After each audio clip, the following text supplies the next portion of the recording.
Assalamualaikum warahmatullahi wabarakatuh. Waalaikumsalam warahmatullahi Kembali lagi bersama saya Arif Farhan Muzaki, dan di sini di sebelah saya siapa? Kang Jepri yang dari perkuliahan Universitas IAIN Kediri. Kita berbincang-bincang dengan Gus Jepri ini, asal dari Palembang.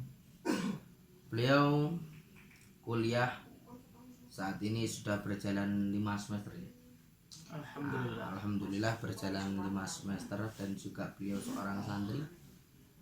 Mungkin tahu banyak tentang ilmu agama, ilmu masyarakat, dan juga ilmu perkuliahan ataupun ilmu hukum, seperti halnya jurusan yang beliau ambil.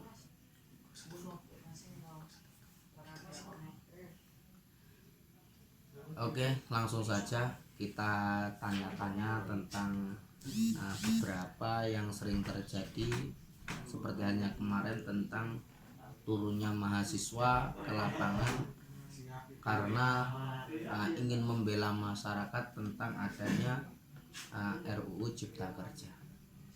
Mungkin Pak JP ini bisa diterangkan tentang RUU Cipta Kerja ini seperti apa menurut pandangan dari para mahasiswa.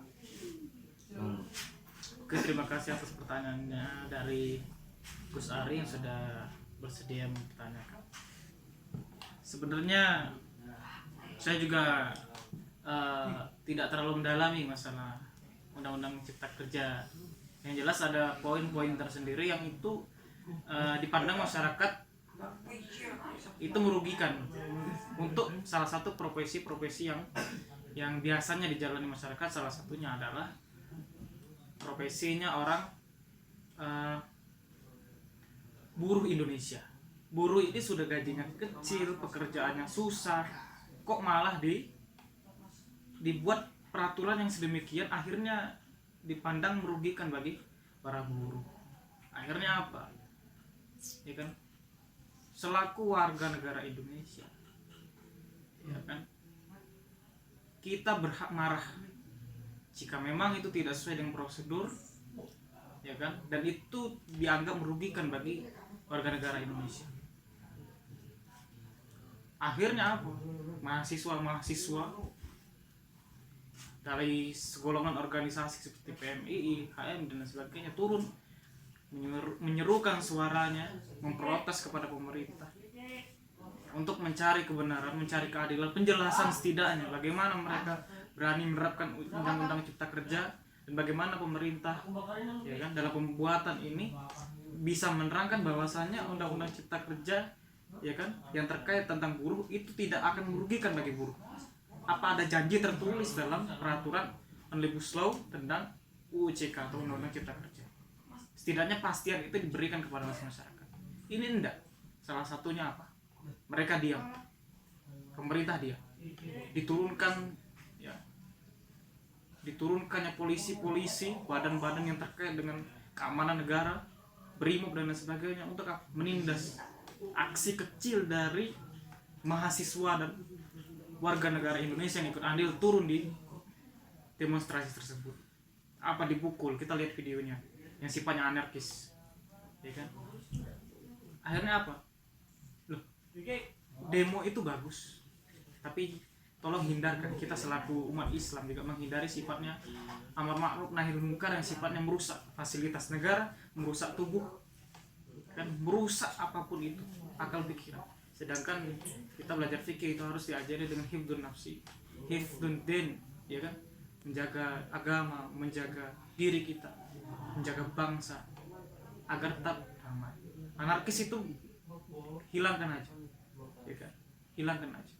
Jangan demo, boleh demo, ya kan, kita demo. Seperti contoh aksi demo yang tertib dan teratur adalah aksi 212, ya, yang sempat turun di di masyarakat, di jalanan semua tempat bersih, ya kan, terkait, ya, tempatnya bersih, damai, tentram, ya kan, polisi ikut andil dalam sebagainya. Tapi berbeda dengan kali ini di Surabaya contohnya, malah ada yang kebakaran, ada yang mati di depan kantor besar penetapan undang-undang tersebut. Mahasiswa banyak yang terluka parah. Polisi tidak ada sifat manusiawi dalam menindas tersebut. Pokoknya aman aja.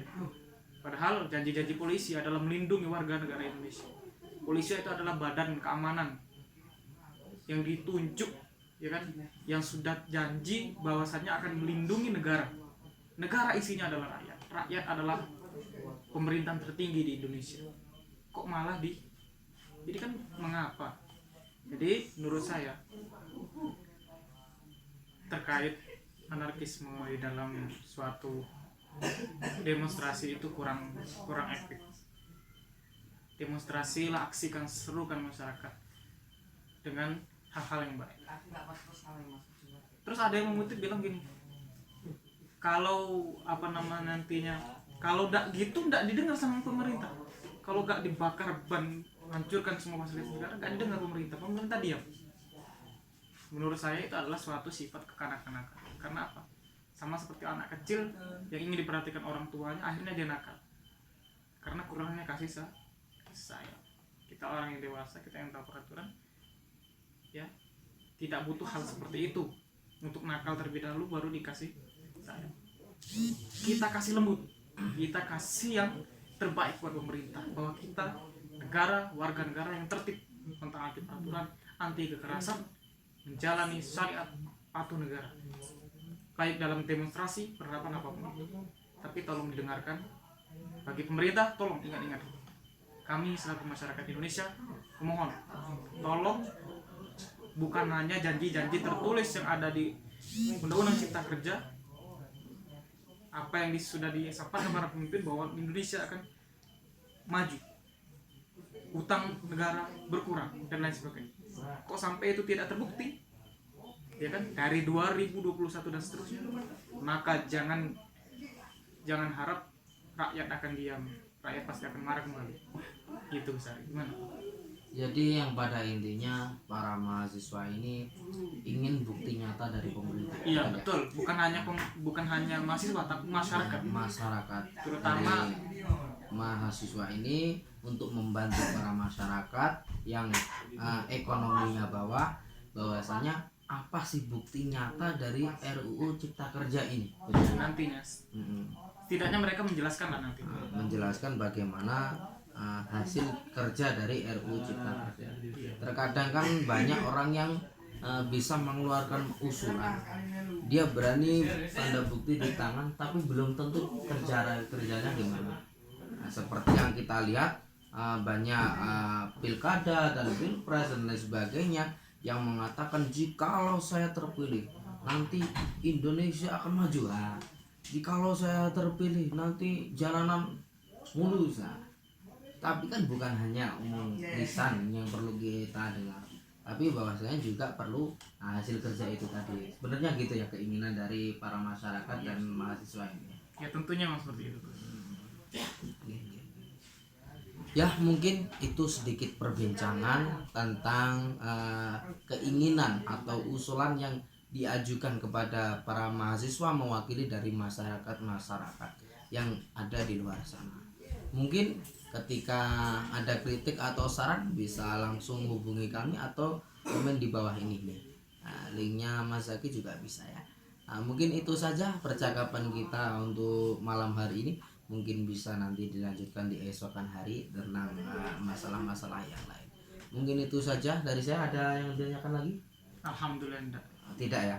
Saya pesan kata-kata untuk para pejabat pemerintah, ya, jangan hanya bisa memeras uang rakyat, tapi buktikan janji-janji, program-program, visi-misimu yang sudah kamu sampaikan di depan masyarakat halayak banyak. Kalau tidak, kamu dituntut dunia akhirat oleh Tuhan Yang Maha Esa. Mungkin itu saja dari kami ya.